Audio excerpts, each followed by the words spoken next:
অনেক প্রবাসীর জীবনে বিপদের কারণ হয়ে উঠেছে ভিসা জালিয়াতি। কিছু অসাধু দালালের মিথ্যা প্রতিশ্রুতিতে বিভ্রান্ত হয়ে প্রবাসীরা 20 নম্বর খাদেম, গৃহকর্মী ভিসা অথবা 18 নম্বর সুন ভিসা কিংবা ছোট কোম্পানির ভিসা নিয়ে কুয়েতে এসেও পড়েছেন বিপদে।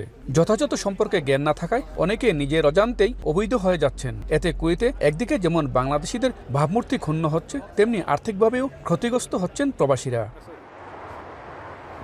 ভিসা জালিয়াতি রোধে কুয়েতে বাংলাদেশ দূতাবাস নানা পদক্ষেপ গ্রহণ করেছে, যাতে প্রবাসীরা সঠিক ও বৈধ উপায়ে ভিসা পেতে পারেন। তাই একক ভিসা সত্যায়নের আবেদন শুধু কুয়েতি মালিক বা কফিল দ্বারা দূতাবাসে গ্রহণ করা হচ্ছে।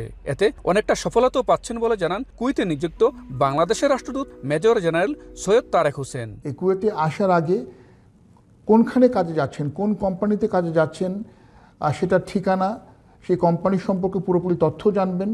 সেখানে আপনার কী কী অধিকার আছে, আপনার বেতন কত, আপনার সপ্তাহে কয়দিন কাজ করতে হবে, আপনি বাৎসরিক ছুটি, বছরে এক মাস আপনার ছুটি প্রাপ্য, বেতন সহ সেটা আপনি পাচ্ছেন কিনা, এই তথ্যগুলো জেনে আসবেন। বাংলাদেশি কর্মীদের স্বার্থ রক্ষার্থে দূতাবাসের এমন উদ্যোগকে স্বাগত জানিয়েছেন প্রবাসীরা। বাংলাদেশ সরকারের প্রতি আমাদের অনুরোধ প্রবাসী থেকে যে তারা যেন বাংলাদেশের ভিসা যেখান থেকে তারা ছাড়পত্র দেয় সেখানে আরও কঠোর হবে।